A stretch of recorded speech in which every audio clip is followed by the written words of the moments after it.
Bonjour à tous, bienvenue à ce webinaire sur la prévention des risques dans les industries plastiques et caoutchouc. Ce webinaire va durer environ 1 heure pour se terminer vers 12h30. Tout d'abord, avant de commencer dans le vif du sujet, quelques consignes en fait sur l'utilisation de notre solution de webinaire. Vous avez remarqué que vos micros et caméras sont coupés, mais vous pourrez néanmoins interagir avec nous de deux façons. Nous vous proposerons à l'occasion de ce webinaire en fait de répondre à des sondages. Donc vous avez la fonction en fait sur le petit onglet à développer en haut à droite de votre écran. Et puis, en posant vos questions dès maintenant, et tout au long du webinaire, dans le chat, dont l'onglet est également à droite de votre écran. Alors, je suis Isabelle Pinclaret, votre animatrice pour ce webinaire. Je suis contrôleur de sécurité à la CARSAT Rhône-Alpes en charge du programme TPE et chargée de communication pour la prévention des risques professionnels.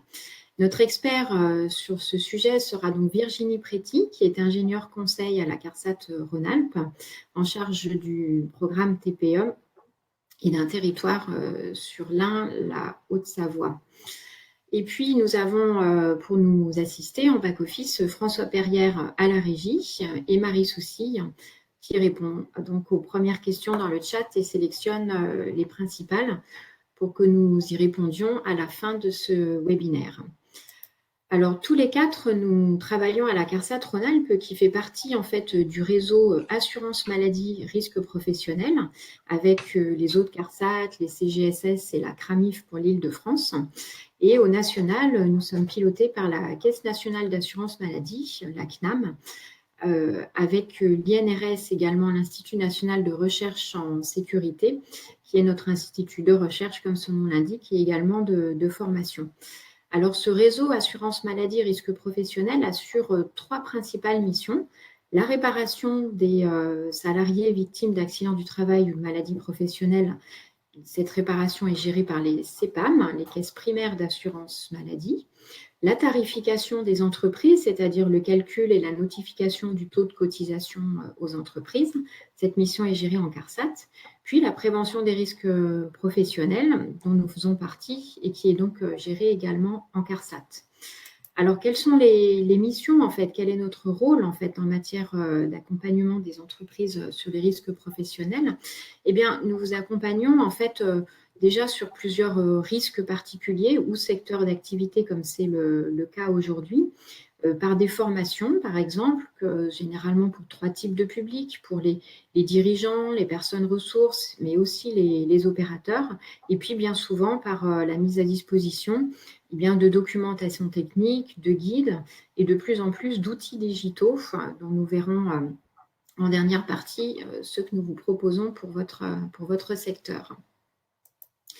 Alors, quel sera le programme en fait de ce webinaire aujourd'hui? Ce que nous allons voir avec vous, c'est les industries plastiques et caoutchouc et les liens avec la santé au travail.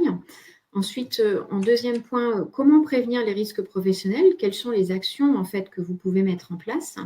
Et puis enfin, en troisième partie, les solutions que l'on vous propose pour vous accompagner sur ces sujets.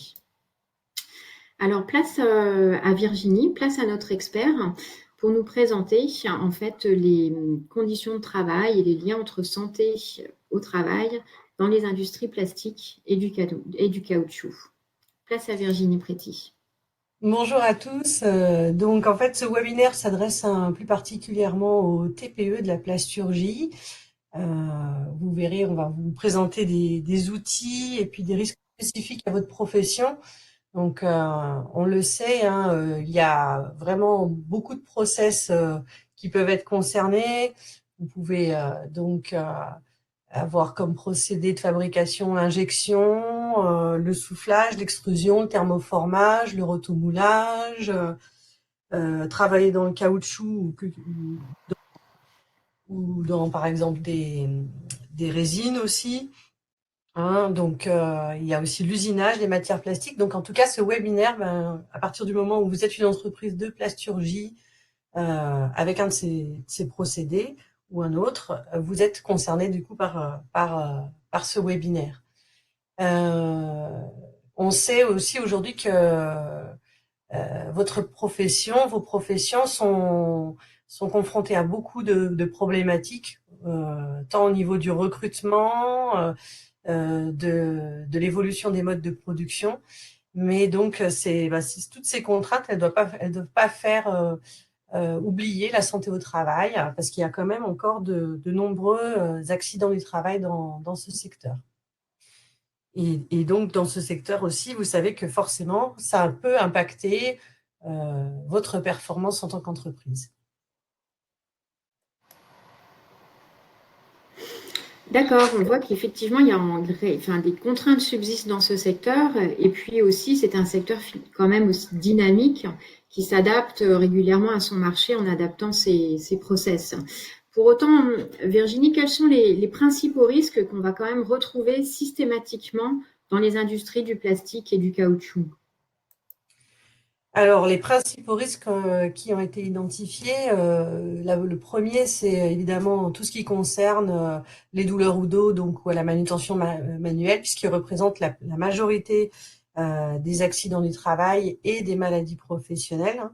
Donc, par la manutention de la matière, hein, qui dit transformation de matière plastique, dit préparation de matière, et donc manutention de matière. Et puis, une fois que les produits sont transformés par l'un des process, il y a tout ce qui concerne le contrôle, le conditionnement et donc l'aménagement des postes, par exemple. Un deuxième type de risque, c'est les coupures, les écrasements et les brûlures. Hein, donc ça représente environ 15% des accidents qui sont catégorisés à travers ce qu'on appelle l'outillage au sens large, et donc qui peut arriver soit lors comment dire, du changement d'outillage, par exemple de moule, ou aussi des opérations qui se font après la transformation par le process, des opérations d'usinage, des opérations de marquage, des opérations de soudure. Et on sait aussi que normalement, donc du coup, on élève aussi la température de la matière, donc on peut être confronté aussi à un risque de brûlure. Un troisième type de risque, c'est les intoxications ou l'exposition en tout cas à des produits chimiques, hein. Vous avez peut-être pu entendre certaines réflexions d'opérateurs qui, par exemple, ressentent peut-être des irritations ou des odeurs. Donc ça aussi, à partir du moment où on élève la température de la matière, on peut avoir une dégradation sur certaines phases de process, et donc par exemple la génération de fumée. Mais on peut aussi penser plus particulièrement à l'application de résine à base de styrène.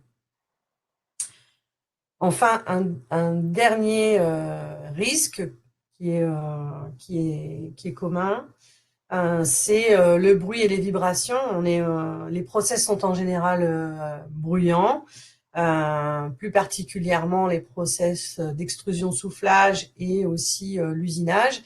Et puis, on est amené aussi dans l'industrie du plastique et du caoutchouc à broyer euh, les pièces qui sont non conformes, et aussi les carottes de matière. Et donc, le process de broyage est aussi générateur de bruit.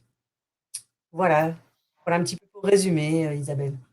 D'accord, très bien. Donc, en résumé, comme tu le dis, on voit qu'il y a deux risques principaux, quand même, donc ceux liés à la manutention manuelle, puis ceux liés aux produits chimiques, en fait, qui peuvent occasionner des intoxications ou peut-être des allergies aussi. Est-ce que tu peux nous évoquer, en fait, les conséquences, finalement, avec quelques chiffres pour la santé au travail? Quelles sont les conséquences pour Oui, la ben santé? donc en tant qu'assureur, en fait, on a à disposition les données en matière d'accidents du travail et de maladies professionnelles. Donc, on sait qu'en tout cas, ces accidents et ces maladies génèrent 455 000 journées de travail perdues par an pour la profession. Donc, principalement dû, comme je vous l'ai dit, au niveau des accidents du travail, en tout cas pour les pour les manutentions manuelles et l'outillage. Et donc, en moyenne, c'est 60 jours d'arrêt. À partir du moment où il y a un accident, on a en moyenne 60 jours d'arrêt pour cet accident. Et pour une maladie professionnelle, c'est plus long. C'est environ 240 jours d'arrêt euh, donc par maladie professionnelle. On voit bien sur une TPE qu'en fait, ça peut générer, quand on est une dizaine, une absence de 60 jours, une absence de 245 jours. On voit bien comment ça peut mettre en difficulté, voire en péril, enfin certaines commandes ou voilà. Donc c'est vrai que c'est très impactant dans le fonctionnement des TPE de la plasturgie. Très bien, effectivement, au-delà de ces chiffres, en fait, qui sont finalement des conséquences directes des accidents du travail ou des maladies professionnelles, je vous propose de participer à un premier quiz avec nous en utilisant donc la fonction sondage qui se retrouve en haut à droite de votre écran, sous le chat, et donc de répondre avec nous aux propositions que l'on vous soumet. Et à la question qui est, donc à votre avis, quelles sont les conséquences des maladies professionnelles et des accidents du travail pour votre entreprise? Alors, j'ouvre le sondage. Vous allez voir apparaître les propositions que l'on évoque avec vous. Donc, la désorganisation du travail, le retard dans le travail, le remplacement du salarié absent ou encore la dégradation de la qualité de vie au travail. Je vous laisse quelques instants pour répondre aux questions dans le chat, mais également avec Virginie qui va pouvoir nous donner sa réaction à l'issue du sondage. Alors, les votes ont bien commencé, ils sont en train de se répartir, ça bouge encore un peu.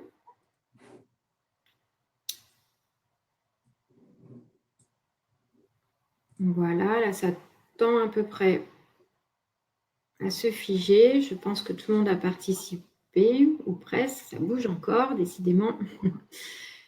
Bon, je vous propose de fermer les votes là, avec a priori une prédominance de la dernière proposition, dégradation de la qualité de vie au travail, c'est intéressant.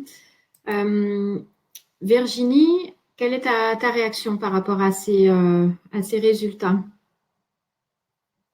Alors, donc en fait, c'est vrai qu'on voit que aussi les quatre thématiques sont à peu près à égalité, désorganisation, retard dans le travail, remplacement du salarié absent, dégradation de la qualité de vie au travail. Donc, on va dire qu'ils sont de toute façon plus ou moins intrinsèquement liés, hein. C'est-à-dire qu'à partir du moment où on a un accident, on doit le remplacer. Donc, par exemple, par un intérimaire. Donc, du coup, ça désorganise le travail, on réorganise les tâches, le process. Et ça peut engendrer évidemment du retard dans le travail, mais aussi, donc, on sous-entend aussi une dégradation de la qualité de vie au travail, puisque, en fait, ça peut créer aussi des tensions entre collègues à ce moment-là. Nous, au niveau de nos données, on sait de toute façon qu'on peut environ chiffrer les coûts indirects d'un accident du travail. Euh, on peut les chiffrer environ 3 fois le coût direct. Donc, tout ça, ça fait partie des coûts indirects. Très bien. Donc, on a vu dans cette première partie les risques principaux que vous rencontrez dans ces industries du plastique et du caoutchouc. Donc, voyons désormais comment prévenir ces risques. Et ce premier exercice qui vous allez sur les conséquences. Mais maintenant, pour pouvoir identifier en fait ces risques professionnels ou ces situations dangereuses dans vos entreprises, il y a finalement deux étapes principales avant de pouvoir mettre en place des solutions. La première consiste à identifier puis évaluer en fait ces situations que vous pouvez rencontrer dans vos entreprises pour ensuite agir. Alors, je vous propose en fait à nouveau un petit exercice, un petit sondage en fait pour interagir avec nous et finalement pour presque vous commencer à vous entraîner à identifier ces situations, ces risques dans vos entreprises. Donc en répondant à un second sondage. Donc à votre avis, dans votre entreprise, quelles sont les principales tâches qui vont participer à l'apparition des accidents du travail et des maladies professionnelles? Alors, je vais lancer le second sondage. Vous avez plusieurs propositions en ligne. On prendra le temps de les parcourir ensemble. Ce sont des situations typiques, en fait, caractéristiques de vos industries, comme monter, démonter des outillages, conditionner des pièces en effectuant un contrôle qualité, par exemple, appliquer de la résine, transporter des pièces à travers un atelier bruyant ou encore approvisionner manuellement la machine. Alors, je vois que le sondage est en train de fonctionner, que vous êtes en train de répondre. Je vous laisse encore quelques instants pour quand même prendre le temps de voir l'ensemble des propositions.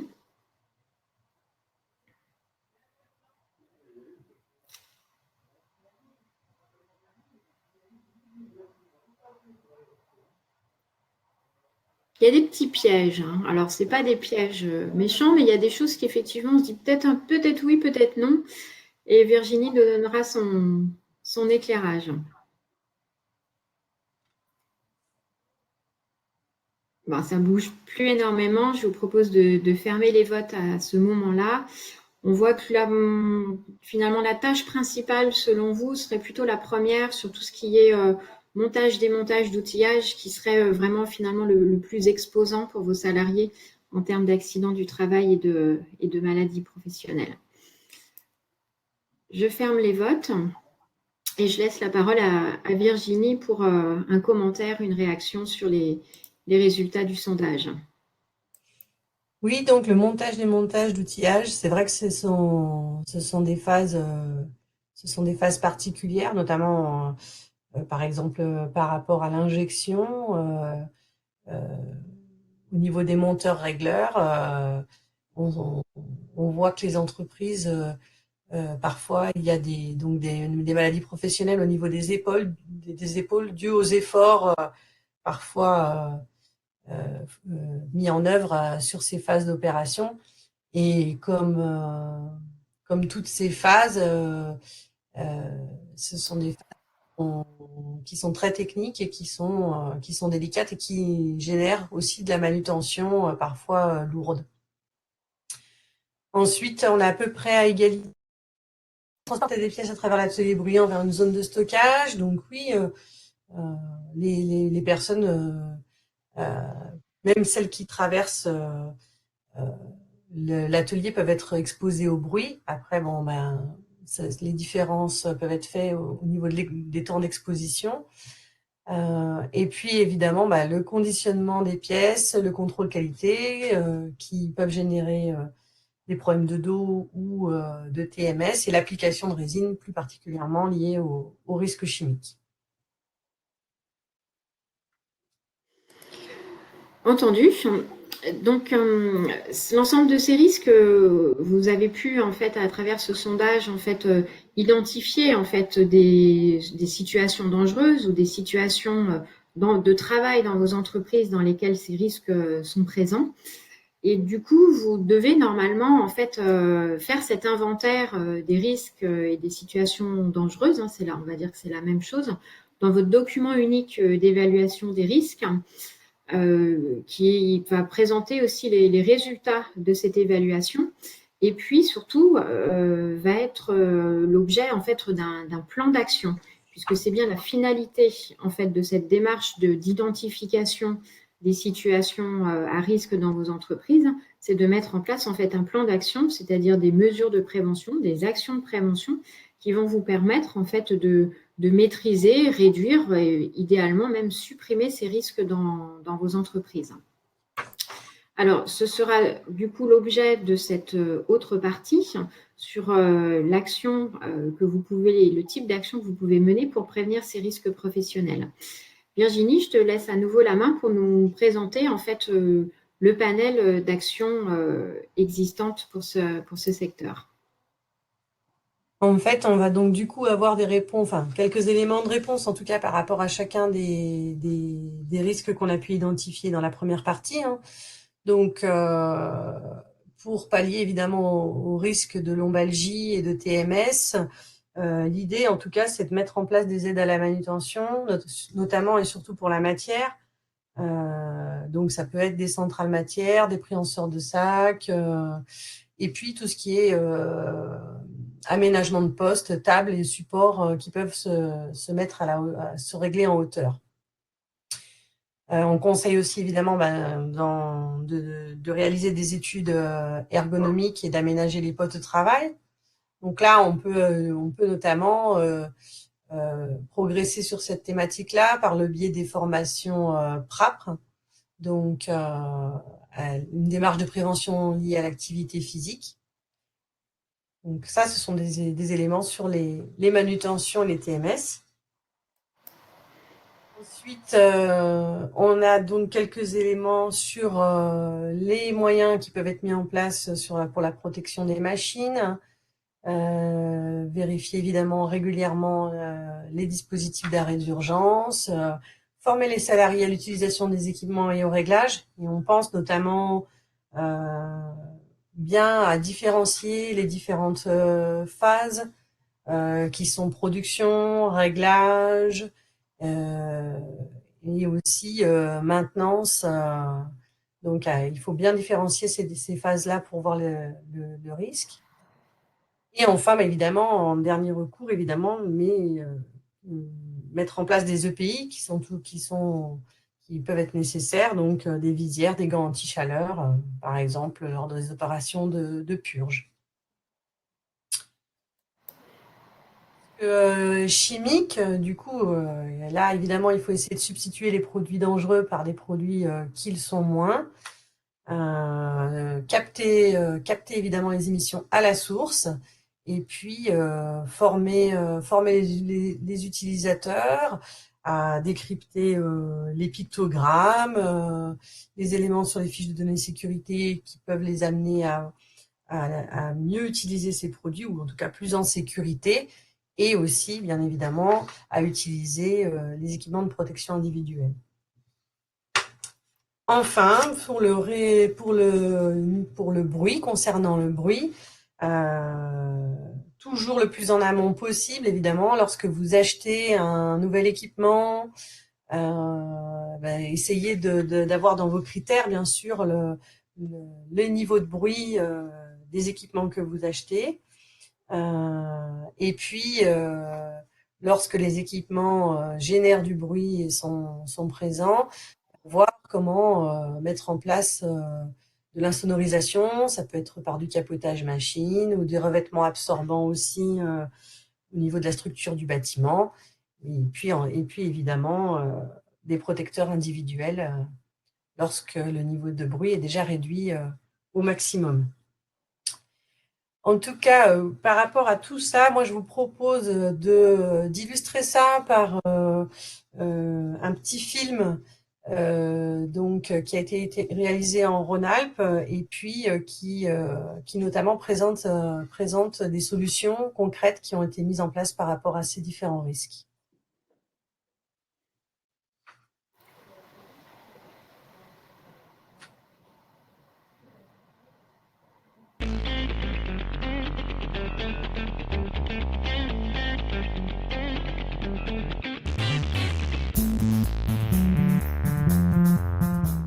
La plasturgie en Rhône-Alpes représente environ 22 000 salariés, soit 20% de l'activité en France.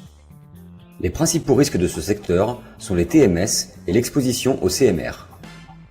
La société Infiplast, qui produit des pièces plastiques pour le secteur médical et aéronautique, s'est impliquée dans la réduction de ces risques et l'amélioration des conditions de travail de ses salariés.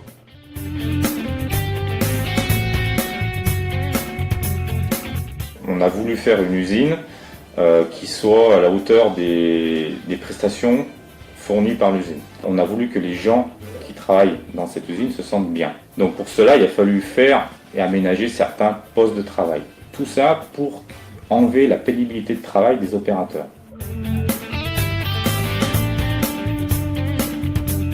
Donc pour cela, on s'est appuyé la CARSAT. Il y a tout un dossier qui a été constitué. On a réussi à apporter des améliorations sur différents types de postes de travail. Au démarrage, la centrale possédait une dizaine de contenants d'environ 250 kg chacun. Bon, de ce fait, on manutentionnait exclusivement au bras. Et avec l'évolution de la consommation en matière, on a évolué vers un bras pour faciliter la manutention. Et un compresseur. Maintenant, avec l'apport du matériel, le travail est plus aisé et facilité.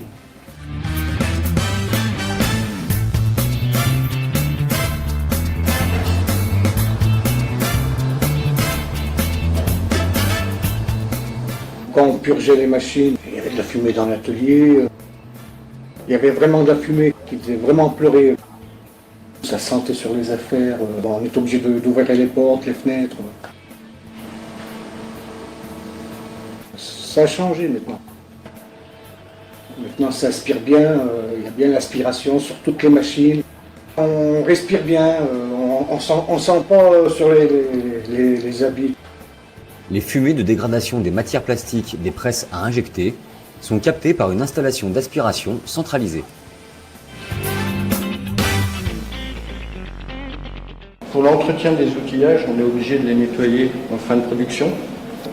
Des produits qui sont dangereux, au niveau de la peau, on a des risques, au niveau de l'inhalation aussi. Donc maintenant, avec la nouvelle machine, on plonge les parties de l'outillage dans un liquide. On n'est plus en contact avec ce liquide. Il s'agit d'un bain à 70 degrés auquel on rajoute des ultrasons. Toutes les vapeurs du bain sont aspirées par ces orifices. Il s'agit d'un bain de rinçage à l'eau déminéralisée. Il n'y a aucun produit à l'intérieur. Et pour finir, le troisième bain. Donc c'est un produit de protection qui remplace les sprays. Il n'y a plus de vapeur, il n'y a plus rien. Le moule est entièrement protégé. Tout ça a apporté quoi? Il y a une qualité, une optimisation de production et surtout une facilitation pour tout le monde. Aujourd'hui, la santé, la sécurité, c'est le souci de chacun. Pour que les conditions de travail deviennent non plus une forme de pénibilité, une forme d'attractivité et surtout une forme de valorisation pour tout le monde. Quand on en discute avec nos clients, ils nous disent pourquoi vous avez conçu, pourquoi vous avez mis tout ça en œuvre. On dit on l'a mis avec des gens qui ont participé à la construction de cet outil. Et le fait d'avoir travaillé avec des gens de la CARSAM, ça a été aussi une façon de se connaître, une façon d'être, on va dire, partenaires. Ils sont dans l'accompagnement, ils sont dans l'aide. Ils attendent aussi à ce qu'on se manifeste, à ce qu'on puisse travailler main dans la main, comme on l'a fait.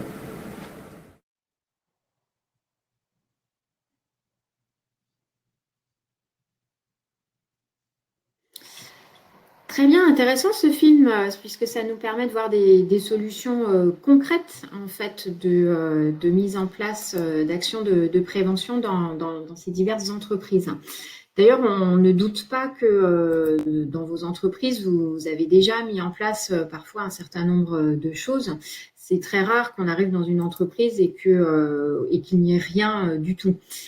Pour autant, parfois, c'est un petit peu la formalisation en fait de ce que vous pouvez mettre en place, des actions que vous pouvez mener, quand il ne s'agit pas en fait, par exemple, d'actions purement techniques, qui vont être plus difficilement identifiables.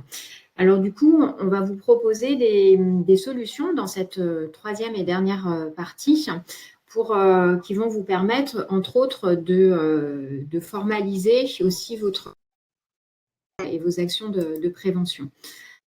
Dans le programme TPE, nous avons un panel de 8 outils, 8 types d'outils pour vous accompagner dans votre démarche de prévention des risques professionnels.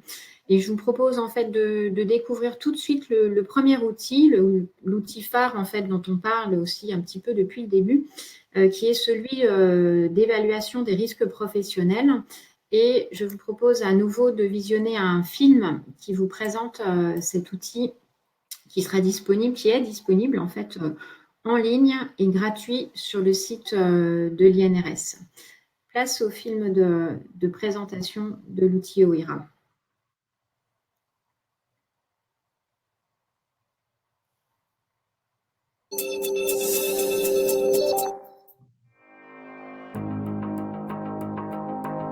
Pour pouvoir utiliser OIRA et télécharger un rapport ainsi qu'un plan d'action à la fin de votre évaluation, il faut d'abord s'inscrire en début de session. Ce compte, anonyme et gratuit, vous permettra également d'accéder aux éléments sauvegardés l'année suivante pour les mettre à jour. Une liste de tous les risques propres à votre secteur est disponible en page d'accueil de l'outil. Elle peut être imprimée pour évaluer les risques directement au poste de travail avec vos salariés.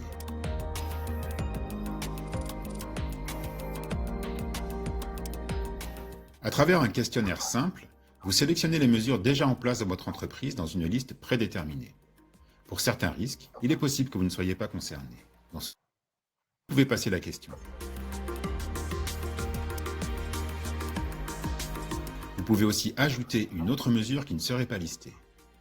Sur cette base, vous évaluez si le risque présent dans votre entreprise est maîtrisé ou non. Si vous n'avez coché que la moitié des mesures proposées, vous pouvez supposer qu'il reste nécessaire d'ajouter de nouvelles mesures à votre plan d'action. Dans ce cas, cochez « Non », des mesures sont à ajouter au plan d'action.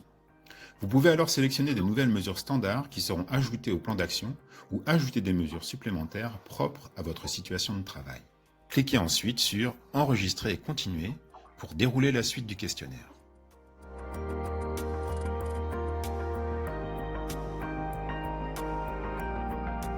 À la fin du questionnaire, il vous est encore possible d'ajouter un ou des risques supplémentaires qui ne seraient pas listés dans l'outil pour leur attribuer des mesures de prévention spécifiques.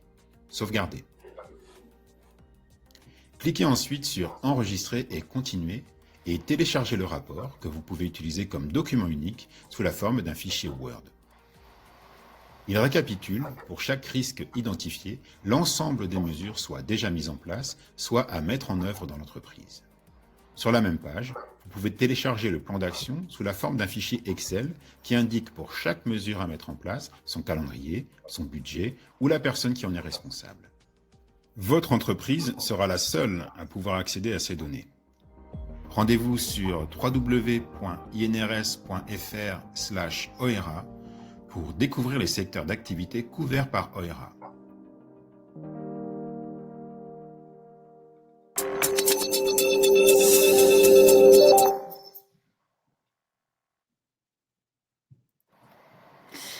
Très bien, donc cet outil OERA a été développé spécifiquement en fait pour le secteur de la plasturgie et du caoutchouc.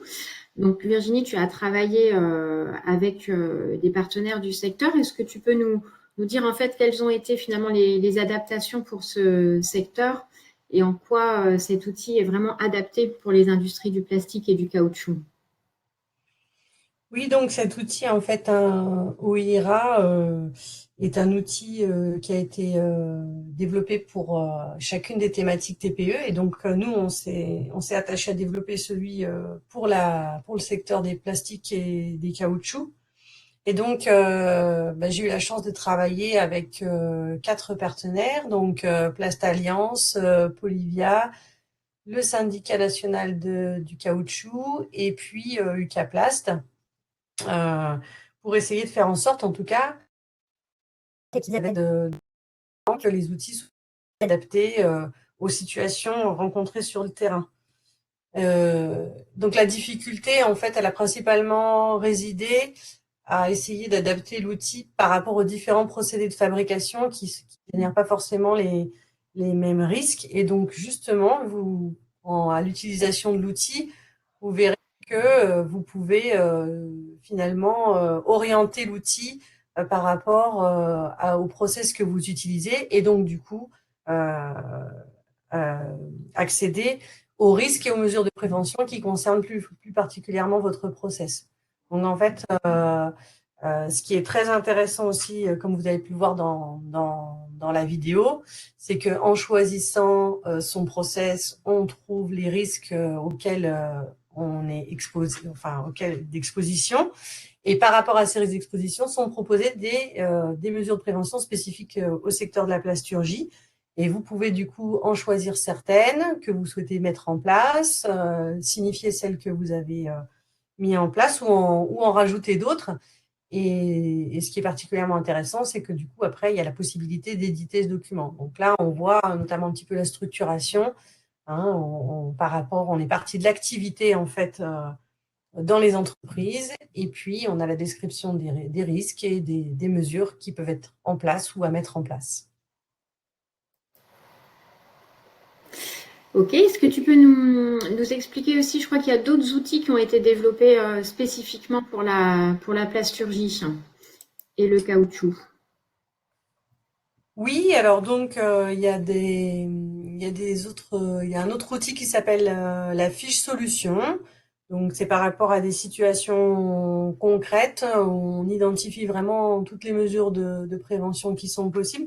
Donc nous, en tout cas, au niveau de la thématique du plastique et du caoutchouc, on a identifié déjà deux fiches solutions, une sur la manutention de la matière qui va présenter les diverses solutions possibles à mettre en place, et une autre sur le montage et le démontage des moules. Donc, elles sont en cours de finalisation et elles vont bientôt paraître.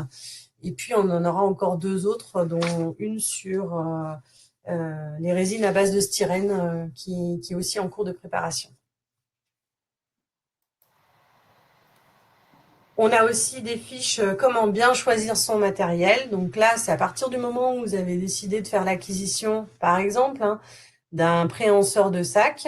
Ces fiches comment bien choisir son matériel vous permettent en tout cas d'identifier dans un cahier des charges ce qui est vraiment à exiger auprès du fournisseur pour être sûr que votre matériel puisse être en sécurité pour les personnes.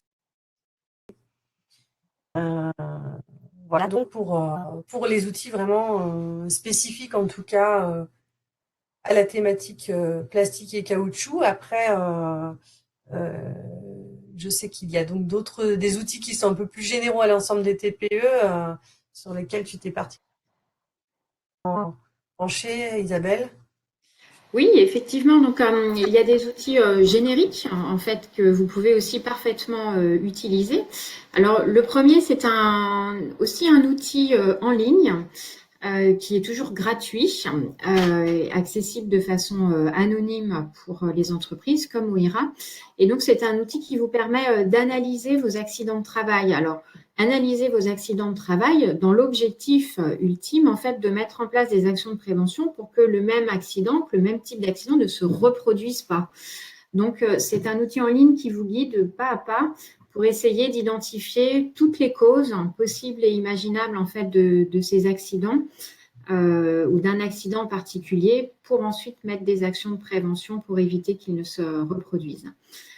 Vous avez aussi un second outil générique en fait utilisable par toutes les entreprises pour vous accompagner, pour vous guider dans l'intégration des nouveaux arrivants dans l'entreprise. Alors, nouveaux arrivants, que ce soit un stagiaire, un apprenti ou même un salarié en contrat normal, on sait, les chiffres nous montrent que en fait, ces publics sont plus fragiles, sont plus sensibles en fait en matière de risque professionnel parce qu'ils ne connaissent pas vos métiers, ils ne connaissent pas bien les risques et donc parfois, ils en prennent davantage que ce qu'ils n'envisagent en fait. Donc, ce guide de l'accueillant, ce cahier de l'accueillant, vous aide en fait à mettre en place tout un parcours d'intégration du nouveau, que ce soit en fait avant son arrivée, comme par exemple lui commander ses équipements de protection individuelle ou encore lui donner un plan d'accès pour qu'il arrive à l'heure, etc., qu'il n'ait pas de difficulté à trouver l'entreprise, à organiser sa première journée et à s'assurer par exemple que son tuteur ou son maître d'apprentissage soit disponible ce jour-là pour l'accueillir, et puis organiser toutes les phases de son accompagnement avec les compétences à acquérir pas à pas jusqu'à ce qu'il soit autonome, le tout en identifiant en fait les risques qu'il peut rencontrer dans son activité. Cet outil est téléchargeable en fait sur le site amélie.entreprise. Et vous pouvez du coup l'imprimer et du coup utiliser ce cahier de l'accueillant avec le nouveau et son tuteur ou maître d'apprentissage. Le troisième et dernier outil en fait générique, on va dire pour les entreprises, c'est une formation aux bases de la prévention des risques professionnels. C'est une formation qui est dispensée en e-learning ou une formation à distance par l'INRS. Elle est toujours gratuite. Elle dure une vingtaine d'heures à peu près, avec des quiz d'évaluation. Et elle aborde notamment la question de l'évaluation des risques et aussi celle de l'analyse d'accidents. Donc, ça peut être un complément, en fait, assez utile, assez précieux pour vous accompagner en fait dans l'utilisation des outils que l'on vous a précédemment proposés. Alors, on arrive à la fin de cette troisième et dernière partie. Avant de passer aux questions-réponses, un petit rappel sur l'utilisation, sur l'endroit où vous pouvez trouver ces outils. Donc, ils sont principalement téléchargeables sur le site d'Amélie Entreprise Santé au Travail, et ensuite, vous pouvez trouver tout ce qui vous concerne en sélectionnant votre secteur d'activité, et également sur le site de l'INRS. Là aussi, vous avez des recherches thématiques par secteur d'activité, et donc vous allez retrouver votre secteur du plastique et du caoutchouc. Donc, je vous propose maintenant de passer à la séance de questions-réponses à travers les questions que vous avez pu poser dans le chat. Alors, je vais tout de suite aller voir en fait les questions mises en favori par Marie, qui a déjà en fait répondu à un certain nombre ou précisé un certain nombre dans le chat. Alors, on a pas mal de questions en fait, enfin deux en tout cas, qui tournent autour un peu du risque chimique et des fumées. Alors, une première question, je vais essayer de reformuler parce qu'en fait, elle est indiquée risque chimique lié aux fumées de vulcanisation. Alors, est-ce qu'il y a un risque chimique lié aux fumées de vulcanisation ? Oui, non, j'ai envie de dire Virginie. Et puis ensuite, peut-être un petit rappel sur comment on peut mettre en place des actions de prévention sur les dégagements de fumée dans ces industries du plastique et du caoutchouc. Oui, alors le risque lié aux fumées de vulcanisation est plus spécifique au secteur du caoutchouc. Et donc, il y a des valeurs limites d'exposition à ne pas dépasser. Mais en tout cas, en termes de prévention, là, ce qu'on peut conseiller, c'est de se référer en tout cas au guide de l'INRS, le D 6146, qui détaille notamment c'est le guide de ventilation en fait dans le secteur de la plasturgie. Donc c'est vrai qu'à partir du moment où on a des process qui exposent à des fumées de dégradation ou des éléments qui peuvent être nocifs, voire cancérogènes, évidemment, il faut vraiment étudier la mise en place d'une installation de ventilation, d'aspiration, adaptée notamment aux phases des process les plus exposantes. Par rapport à ça, donc vous avez cette référence documentaire là, et puis le réseau des CARSAT dispose aussi de laboratoires de chimie spécialisés qui peuvent être en capacité aussi de répondre du coup sur la base d'un devis, une installation de ventilation, de vous conseiller en fait sur les caractéristiques techniques qui vous sont proposées par les différents fournisseurs. D'accord, donc on voit effectivement qu'il peut y avoir des risques liés aux fumées de vulcanisation et qu'il faut les prendre en charge en termes de ventilation et d'installation. Donc on voit qu'il y a une idée qui peut nous aider et puis peut-être les laboratoires. Et du coup, il y a une deuxième question qui est en lien avec ce sujet-là, c'est-à-dire qu'avant finalement de mettre en place la solution de ventilation ou de captage à la source, ou de voir si le procédé peut émettre moins ou plus du tout ces éléments-là. Il y a une question sur quel outil et quelle aide pour caractériser les fumées de process qui seraient non intégralement captées lors de l'ouverture des équipements. Donc en fait, avant de savoir ce qu'on va mettre, comment on peut mesurer en fait ou caractériser, c'est ça la question, les fumées de process dégagées. Est-ce que tu sais un petit peu comment ça se passe, cette caractérisation des fumées ? En tout cas, en termes d'évaluation des risques, on va pas, chaque entreprise va pas caractériser chacun de ses process. En plus, c'est extrêmement compliqué puisque en fait, les émissions diffèrent suivant les productions, les phases du process. Donc, en fait, il faut plus se baser finalement sur les études de l'INRS et du coup les polluants qui ont pu être identifiés par rapport à certains types de process. Par exemple, là, on vient de parler de vulcanisation, on peut parler aussi de dégagement de formaldéhyde lors de la transformation du pomme, par exemple, en injection plastique. Et donc, à partir du moment où on identifie qu'on transforme des matières qui, sur certaines phases de process ou sur l'ensemble du process, génèrent un risque d'exposition, là, il faut mettre, c'est un principe général de prévention, en fait, il faut mettre en place une aspiration à la source. D'accord, donc en fait, ce que tu veux nous dire, si je traduis bien, parce que je ne suis pas une spécialiste du sujet comme toi, c'est que finalement, il vaut peut-être mieux se concentrer sur le système de captage et de ventilation et là faire des mesures pour s'assurer que le système est efficace, plutôt que de vouloir à tout prix mesurer en fait le niveau de dégagement dans l'air. Hein, si je comprends bien, c'est à peu près ça. Par contre, du coup, on a d'autres questions aussi sur, alors plus en termes d'accompagnement et puis d'aide, alors de la CARSAT ou du département ou de la région pour aider financièrement. Donc, est-ce qu'il existe des aides financières pour aider à la mise en place de ces actions de prévention?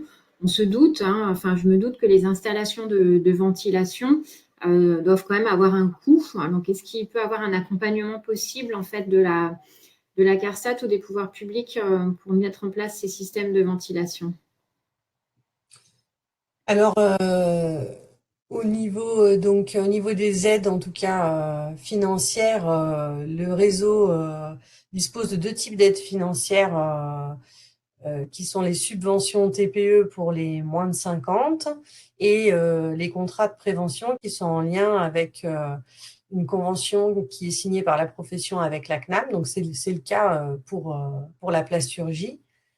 Donc, ces aides, en tout cas, sont, limitées aussi bien dans le temps qu'au niveau budgétaire. Donc, notamment sur cette fin d'année, les budgets, en tout cas, sont épuisés pour l'année 2021, mais seront réouverts sur l'année 2022.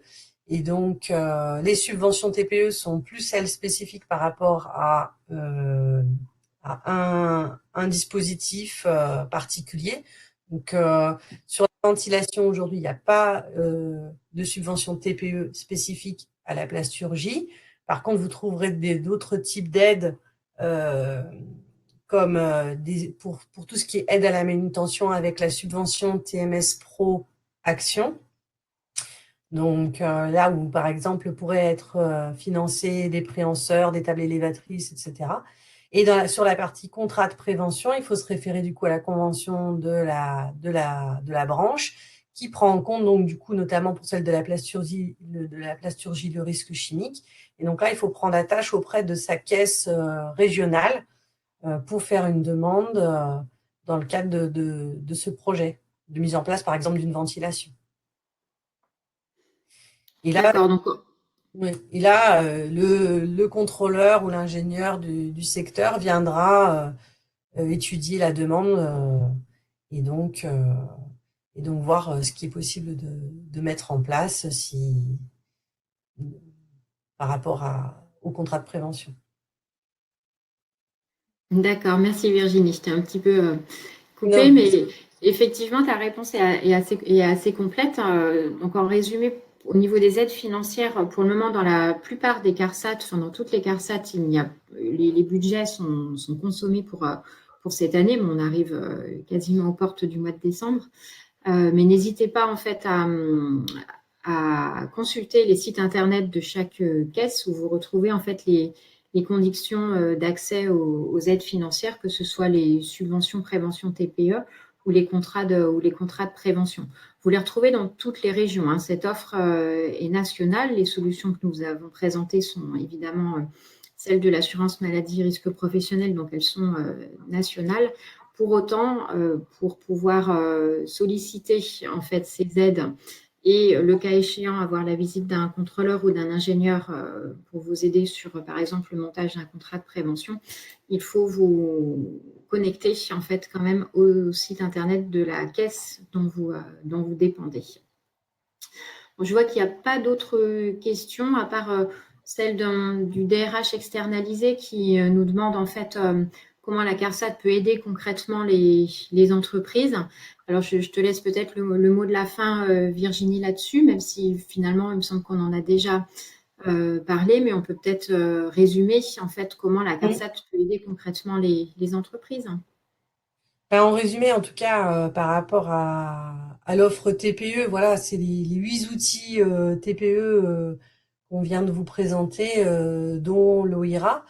Et puis après, de manière plus spécifique, les aides qu'on vient de vous présenter, les subventions TPE, ou un regard technique d'un contrôleur ou d'un ingénieur sur un risque particulier.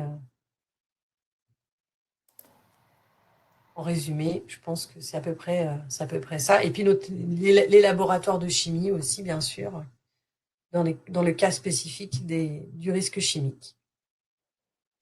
Ok, merci Virginie pour ce résumé, cette conclusion. Merci à tous pour votre participation. Je vous propose de clore maintenant le webinaire et je vous donne rendez-vous en fait à nos différents événements, qu'ils soient en présentiel ou à distance, lors de nos formations, sur nos sites internet et puis également sur nos réseaux sociaux. Je vous souhaite un bon appétit et une bonne journée. Au revoir à tous. Merci, au revoir. Au revoir.